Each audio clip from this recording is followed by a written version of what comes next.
কিছুক্ষণ আগে টেলিভিশন স্ক্রলে দেখছি যে অ্যাটর্নি জেনারেল মন্তব্য করেছেন যে নুরুল হক নূরের উপর যে হামলা আক্রমণ এটা বিচ্ছিন্ন কোনো ঘটনা নয়, এটা গভীর ষড়যন্ত্রের অংশ। আমি কথা বলছি বাংলাদেশ সময় এখন 12:42। আমি বোঝার চেষ্টা করছি যে আসলে কেন এই ষড়যন্ত্র এবং চক্রান্ত হবে, কি করতে পারে। একটা হলো রাজনৈতিক পরিস্থিতি নিঃসন্দেহে অস্থিতিশীল হবে, যেই পরিস্থিতিটা অন্তত বিএনপির জন্য অনুকূলে না। কেন অনুকূলে না? বিএনপি তো অবশ্যই চাইবে একটা শান্তিপূর্ণ পরিস্থিতি এবং আস্তে আস্তে নির্বাচনের দিকে এগিয়ে যাওয়া। কারা চায় না? অনেকগুলো শক্তি চায় না যে এইভাবে আবার নির্বাচন হোক। তারা চায় যে একটা সম্পূর্ণ রূপান্তর ঘটুক। তারা জুলাই সনদ বাস্তবায়নের পক্ষে চায়, ফলে দাবি পূরণ ছাড়া এই নির্বাচনী রোডম্যাপকেও তারা স্বাগত জানায়নি। এটা একটা ঘটনা হইতে পারে। যারা নুরুল হক নূরের উপরে হামলা করলো বা কেন ঘটলো, এটাও একটা প্রশ্ন। জাতীয় পার্টির সাথে কেন সংঘাত হবে? জাতীয় পার্টি কি এখন সেই অবস্থায় আছে? জাতীয় পার্টি ভাঙতে এখন একেবারে বিলীন অবস্থায়।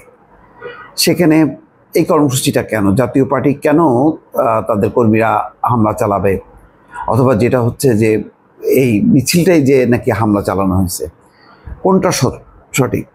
যেমন তারেক রহমান নিন্দা করেছেন এই হামলার উপরে, আবার ঘটনার তদন্তটা দাবি করেছেন। আমার যেটা মনে হয় যে তদন্তটা খুব গুরুত্বপূর্ণ, অর্থাৎ আশেপাশে সিসি ক্যামেরা দিয়ে দেখা যে আসলে হামলাকারী কারা। এখানে একটা লাল শার্ট পরা বৃত্ত দিয়ে অনেকে বলেছেন যে এই লোক হচ্ছে নুরুল হক নূরকে হামলা করেছে, আক্রমণ করেছে। এটাও যেমন চিহ্নিত করার দরকার যে এই লোকটাকে তার বিশেষ কোনো উদ্দেশ্য আছে কিনা। আবার জাতীয় পার্টির অফিসের সামনে দিয়ে যখন মিছিল যাচ্ছিল, ওই মিছিলে প্রভোগ কে করলো? জাতীয় পার্টির নেতাকর্মীরা। তারা তো অফিসে ছিল, তাদের তো কর্মসূচি ছিল না। তারা কেন বের হয়ে এসে গণ অধিকার পরিষদের মুখোমুখি হবে? গণ অধিকার পরিষদের এই মিছিলটা হঠাৎ জাতীয় পার্টিকে নিয়ে কেন? কেউ বলছেন যে পতিত স্বৈরাচার আওয়ামী লীগের দোসররা এখানে পুনর্বাসিত হওয়ার চেষ্টা করছে, ফলে আওয়ামী লীগ নিষিদ্ধ হয়েছে, কিন্তু আওয়ামী লীগের শরিক যারা তারা নিষিদ্ধ হয়নি, সেটাও তাদের দাবি। এখন সেই কারণেই কি জাতীয় পার্টির ভেতর থেকে হামলা করা হলো, নাকি গণপরিষদের ভেতর থেকে কেউ উস্কানিমূলকভাবে সেখানে হামলা করলো? এটা তদন্ত ছাড়া বোঝা যাবে না। অ্যাটর্নি জেনারেলের এই কথা অনুযায়ী বিচ্ছিন্ন ঘটনা নয়, এটা গভীর ষড়যন্ত্র এবং চক্রান্তের অংশ। এই যে কথাটা বলছেন, এটার ব্যাখ্যাটা কি? এটার লক্ষ্যটা কি? চক্রান্তকারীদের লক্ষ্যটা কি? চক্রান্তকারীদের লক্ষ্য আগামী নির্বাচন না হোক, অথবা দেশ আবার একটা অস্থিতিশীল অবস্থার মধ্যে পড়ুক, নাকি নির্বাচন ছাড়াই দেশ চলতে থাকুক, সেটা হইলে ভালো হয়। কোনো না কোনো তো লক্ষ্য থাকবে। লক্ষ্যটা কি? কেনই বা হঠাৎ করে জাতীয় পার্টির ইস্যুটা সামনে আসলো, যেইটা এখন বলতে গেলে মৃতপ্রায় জিনিসটাকে সামনে আনা হচ্ছে কেন? তাদের এই দুঃসাহসটা কেনই বা হলো? এখন যেহেতু তারা একটা কোণঠাসা অবস্থার মধ্যে আছে, আর গণ অধিকার পরিষদ এই মুহূর্তে যেহেতু তারা রাজনৈতিক পট পরিবর্তনের একটা অংশ, ফলে তারা এখন শক্তিশালী বলতে গেলে। একটা এখন বিএনপি সহ জামাত, গণ অধিকার পরিষদ, এনসিপি, তাদের উপর হামলা করার মতন যথেষ্ট রাজনৈতিক সাহস কি আছে কিনা জাতীয় পার্টির?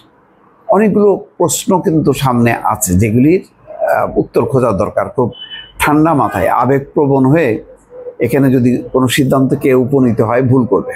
কেন, কি কারণে ঘটছে, কেন ঘটানো হচ্ছে, সবগুলো কার্যকরণ টেবিলের সামনে এনে এক এক করে বিশ্লেষণ করতে হবে যে মূল লক্ষ্যটা কি, উদ্দেশ্যটা কি। তাহলে আমার ধারণা যে অনেক কিছু পরিষ্কার হবে। কারণ ঘোলাটে একটা রাজনৈতিক পরিস্থিতির জন্য অনেকগুলো প্লেয়ার এখন কিন্তু মাঠে নামবে। এখানে খুব ঠান্ডা মাথায় বিষয়গুলি বিশ্লেষণ করে নেওয়া দরকার যে কি কারণে এই পরিস্থিতিটা উদ্ভব হচ্ছে, সামনে বাংলাদেশের লক্ষ্যটা কি। লক্ষ্যটা সরকার যেটা বলছে যে তারা একটা প্রস্তুতি নিচ্ছে যে সাংবিধানিক সরকারের কাছে ক্ষমতা হস্তান্তর। এই ক্ষমতা হস্তান্তরের প্রক্রিয়াটা নিয়ে রাজনৈতিক অঙ্গনে মতভেদ আছে। আমরা দেখছি যে অলরেডি ভেতরে ভেতরে অনানুষ্ঠানিক বৈঠক চলছে জামাতের সাথে বিএনপি। জামাত আলাদাভাবে 5-6টি রাজনৈতিক দলের সাথে মিটিং করছে, বিএনপি নিশ্চয়ই মিটিং করছে, কিন্তু এখনও কোনো সমাধান হয়নি। সমাধান হয়নি বলে কি উত্তেজনা বাড়ছে? কি করবে এই অবস্থায় সরকারের কি করণীয়? আইন শৃঙ্খলা পরিস্থিতি কি নিয়ন্ত্রণে রাখতে পারবে শেষ পর্যন্ত, নাকি অন্য কিছু অনাকাঙ্ক্ষিত একটা পরিস্থিতি তৈরি হবে? অনেকগুলো বিষয় কিন্তু সামনে এখন ভাববার বিষয়।